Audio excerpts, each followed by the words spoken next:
A pinhole camera captures an image upside down. Ok, on va continuer cette série de tutos sur les matériels. Donc du coup, on a vu comment attribuer un matériel, comment venir surtout lui intégrer une texture dans le matériel master, comment faire en sorte de paramétrer tous nos nodes qui sont ici. Je précise encore une fois que certains nodes vont être paramétrables, donc tous ceux qui sont ici qu'on a utilisés pour l'instant sont paramétrables. Je vais prendre l'onglet, je vais le mettre ici. Je vais ouvrir mon matériel instance et on voit que donc tout ce que j'ai décidé d'être paramétrable se retrouve ici. On a également donné des noms, on a donné aussi directement un ordre de tri directement ici, les sort priority, comment créer des groupes, etc. Donc finalement voilà, on a vraiment fait une belle introduction sur les matériels instance, à quoi ça sert, etc. etc. Donc désormais on va pouvoir un petit peu s'amuser avec d'autres nodes qui vont nous permettre d'obtenir des résultats plus complexe. Si je retourne ici, dans ma scène, et que j'attribue du coup mon matériel instance en le glissant sur mon sol, ce qu'on remarque c'est que oui, il s'affectait plutôt bien en termes de taille, ce qu'on appelle un peu le tiling, le scale, sur mon cube, mais par contre on voit que sur le plan qui représente mon sol, d'ailleurs c'est pas un plan, c'est une box, on voit bien que j'ai de l'épaisseur, mais sur mon sol, on remarque que par contre ma texture elle est toute cracra. Elle est toute cracra, pourquoi? C'est simplement parce que à l'heure actuelle ma texture va se distribuer sur mon plan en une fois sur une fois. Donc si je retourne ici, on voit que mon plan est immense, et du coup forcément si j'affiche ma texture en une fois sur une fois, elle va être très très grande, et du coup forcément je vais commencer à voir les pixels. Si par exemple vous téléchargez une image sur votre moniteur, ça va peut-être bien se passer, mais si vous décidez de l'imprimer sur un poster qui fait 36 mètres sur 42 mètres, ça risque de ne pas se passer exactement pareil.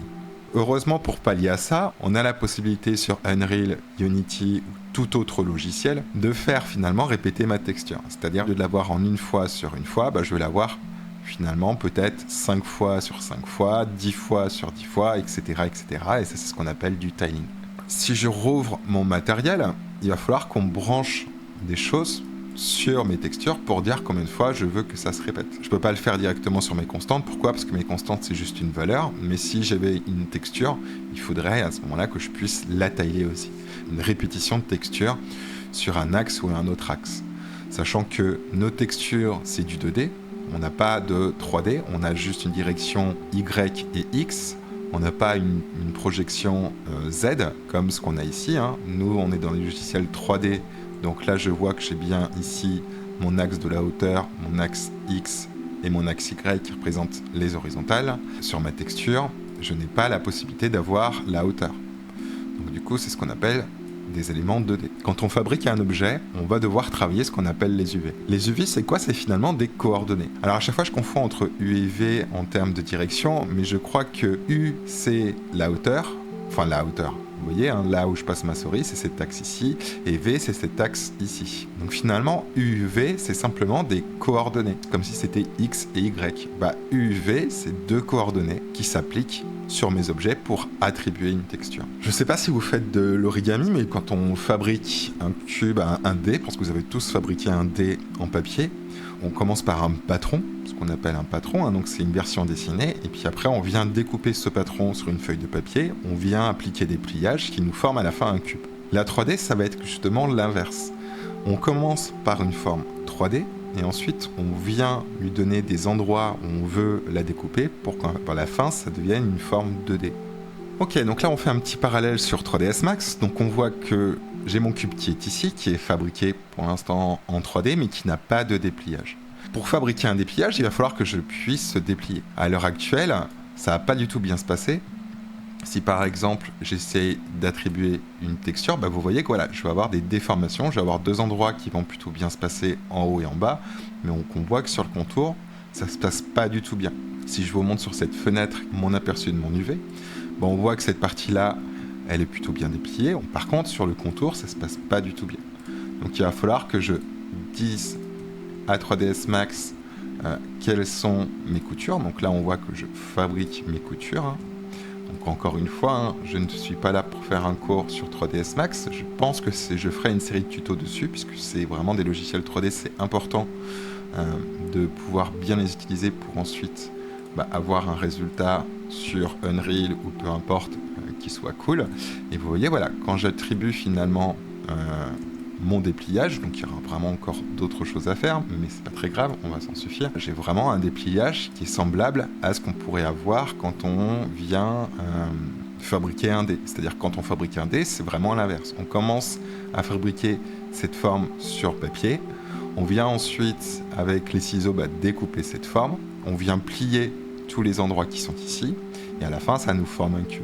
Donc la 3D, gardez bien en tête que finalement c'est l'inverse. On commence par une forme 3D, on vient lui attribuer des coutures, et à partir de ces coutures, 3ds Max, Blender ou tout autre logiciel vont nous déplier cet objet pour finalement avoir notre objet, mon cube, qui va être aplati sous forme 2D. Puisque, encore une fois, les textures qu'on va attribuer sont 2D, donc il faut que mon objet 3D devienne 2D pour que je puisse lui attribuer des textures. On revient du coup sur notre logiciel. Si je veux pouvoir justement, comme je disais, avoir une texture qui va être beaucoup plus adaptée par rapport à mon plan, il va falloir que j'attribue un node qui va transformer mon UV. Et on voit que sur la partie gauche de mon node Albedo, j'ai deux entrées, j'ai UV et Apply View Mipmap. Apply View Mipmap, on a vu ce que sont les mipmaps, on va pas l'utiliser, mais par contre on va utiliser la partie UV. Si je veux faire apparaître toutes mes possibilités de node, encore une fois, je peux faire bouton droit ou accéder à la palette qui est ici. Moi je vais faire bouton droit et on va aller chercher un node qui s'appelle Coordinate Texture, même Texture Coordinate. Je préfère taper Coor que Texture. Pourquoi? Parce que Texture, vous avez plein de nodes qui contiennent Texture.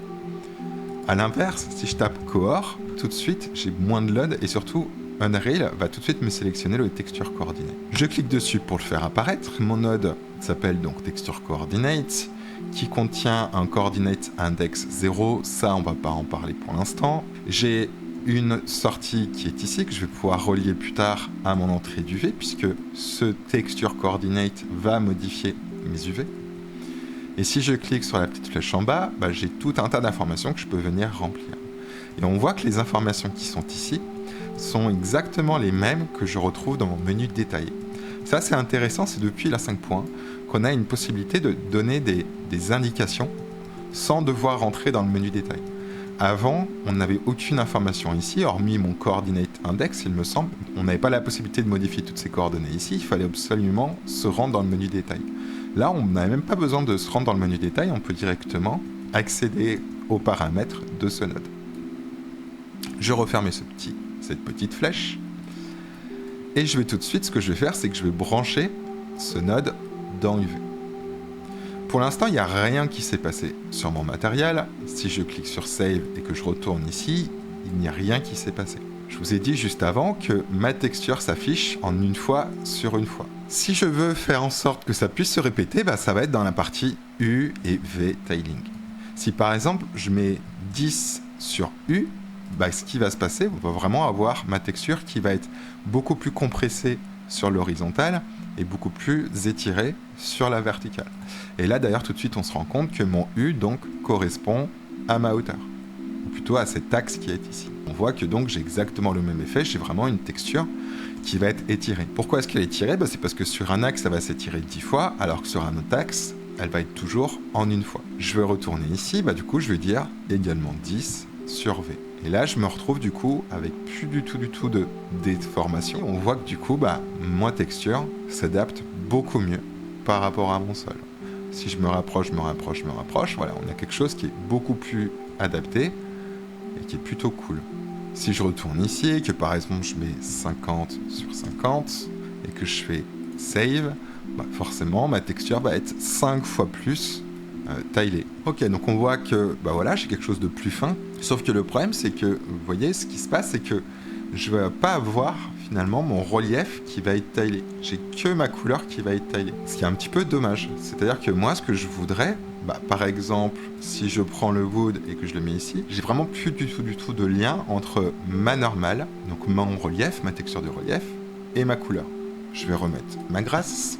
Ce qu'on va faire, c'est qu'on va attribuer ma texture coordinate qui modifie le tiling sur U et sur V de ma texture.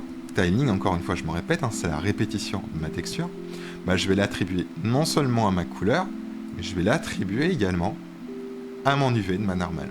Et là, on se rend compte d'une chose, c'est qu'on ne peut pas brancher deux sorties sur une entrée, mais par contre, je peux très bien avoir une sortie qui se branche sur deux entrées de deux nodes différents. Ça, c'est entièrement possible. Si j'avais 5 nodes encore, j'aurais pu le brancher sans souci sur 5 nodes en plus. Ça pose aucun souci. Si je fais save et que je retourne directement ici, on voit que là, voilà, j'ai vraiment mon matériel grass qui va vraiment beaucoup plus s'adapter sur sa normale, mais également son relief. Je vais quand même revenir sur 10 sur 10. 50 et 50, c'était peut-être un peu beaucoup, mais c'était pour vous montrer. Je sauvegarde. Je retourne dessus. Et là, voilà, j'ai quelque chose qui s'adapte mieux. Sur ma texture de gras, ça ne se remarque pas beaucoup, mais on verra que le tiling, ça a une limite. C'est-à-dire que du coup, ma texture, si elle est marquée, on va s'apercevoir vraiment des effets de répétition. Vous voyez, par exemple, ici, je me rends compte que ça va se répéter ici, mais ça va se répéter également ici, etc., etc. On voit vraiment ma texture qui va se répéter plusieurs fois. C'est plus ou moins probant selon les textures. Vous voyez, là, ici, c'est peut-être un peu plus probant. Ici, ça se répète. On voit que j'ai exactement ici, etc., etc. Donc, je vais commencer à avoir des effets de tiling. Pour le coup, je vais revenir. Allez, je vais mettre 50 sur 50 pour revenir à ça, pour vous montrer encore plus les effets de tiling.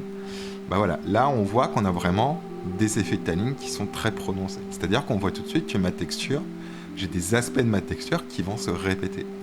Donc le but du jeu, on verra qu'il y a des solutions par rapport à ça. Le but du jeu, c'est d'avoir une texture qui puisse se tiler suffisamment, de manière suffisamment importante par rapport à des tailles d'objets que j'aurai qui seraient assez grandes, mais tout en masquant les effets de répétition. Je vais revenir avec, ou plutôt je vais mettre mon matériel instance, ça va être mieux. Je retourne sur mon matériel ici, et je vais revenir sur 10 sur 10, qui est quand même un petit peu mieux.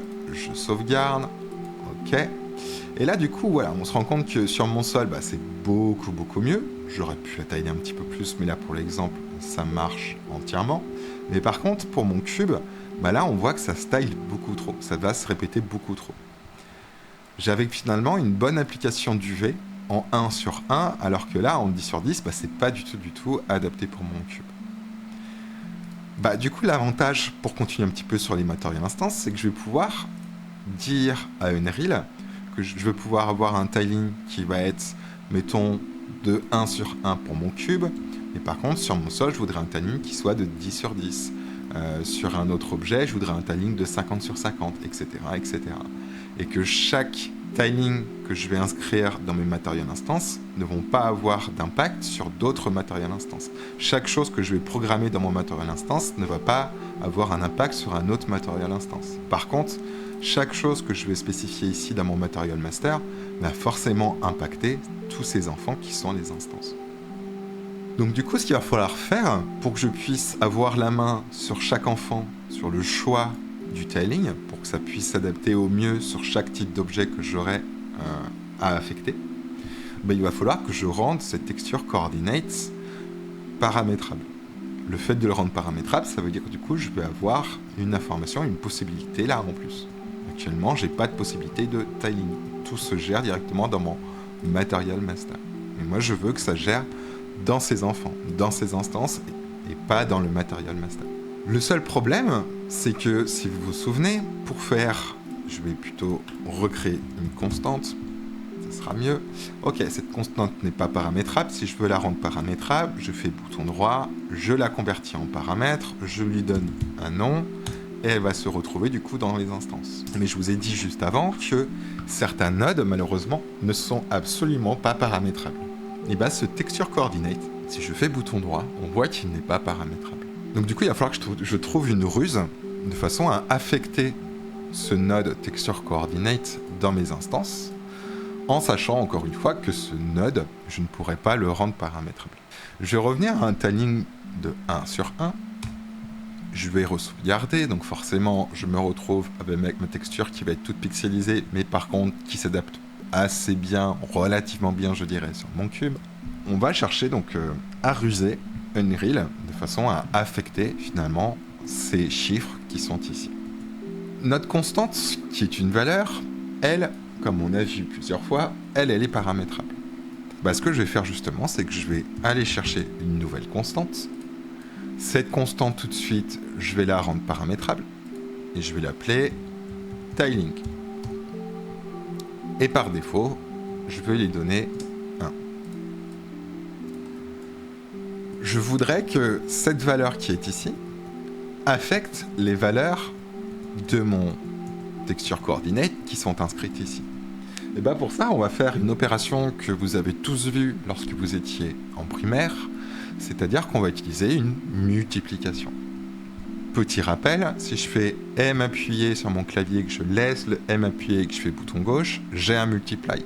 Je pourrais très bien faire bouton droit et aller chercher un multiply, c'est exactement la même chose, mais on va plutôt commencer à utiliser des raccourcis. Donc M appuyé, bouton gauche, j'ai une multiplication.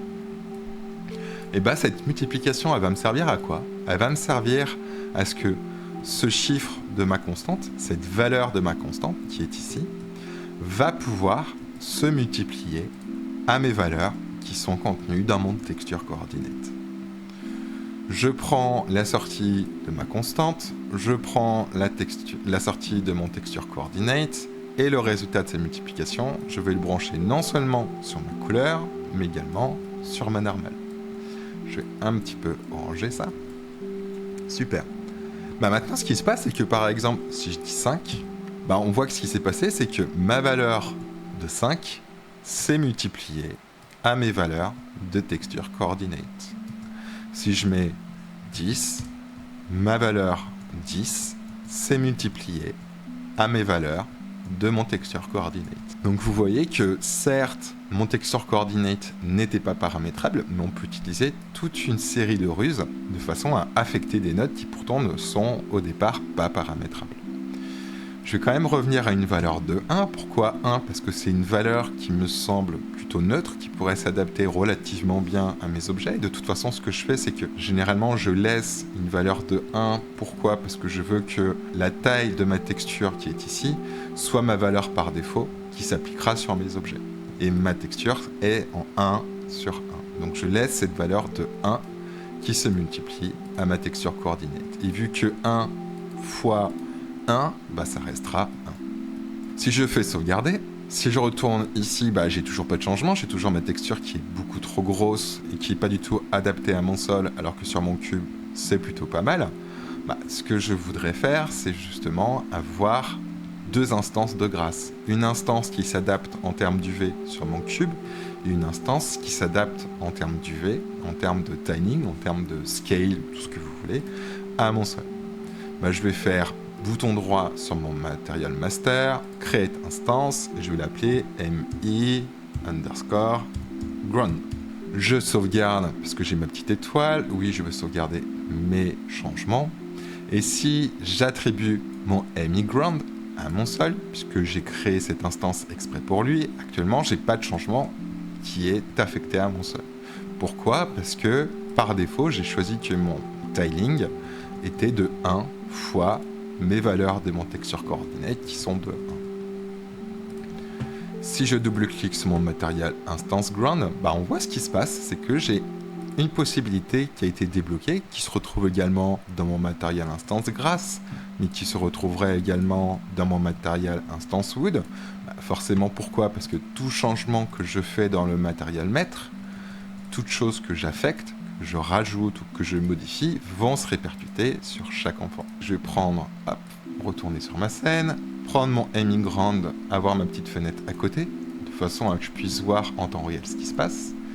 Et désormais, ce que je fais, c'est que si je commence à bouger le timing, on voit que du coup, grâce au fait que j'ai une instance ground et une instance grass, que mon instance grass est attribuée à mon cube et que mon instance ground est attribuée à mon sol, on voit que mon ground n'affecte pas mon cube. Forcément, puisque mon ground, mon sol ici, a un material instance qui est différent de celui du cube. Donc on va mettre par exemple 20. Et là, du coup, voilà, j'ai mon tiling qui est réalisé et qui affecte à la fois ma normale et ma couleur, puisque ce résultat tiling multiplié à texture coordinate est distribué à la fois à mon albédo, mais également à ma normale. Je vais fermer ça pour l'instant. Si je veux que mon tiling fasse partie de mon groupe grâce, puisque souvenez-vous ici, là, moi ce que j'ai fait, c'est que j'ai créé un groupe grâce, mais mon tiling est à part. Ce que je pourrais faire, c'est prendre mon node tiling et je pourrais directement venir chercher à le mettre dans le groupe grâce. Si je sauvegarde et que je retourne ici, on voit que mon tiling est directement à la fin dans mon groupe grâce.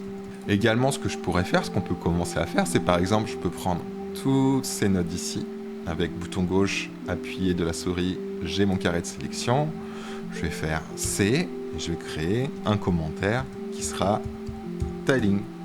Je vais lui donner une couleur, allez on va même utiliser la petite pipette pour aller chercher mon rouge qui est ici, pour attribuer une couleur. Et l'avantage, comme on a vu sur la dernière vidéo, c'est que maintenant, j'ai directement à faire un clic et je peux directement bouger tout mon groupe.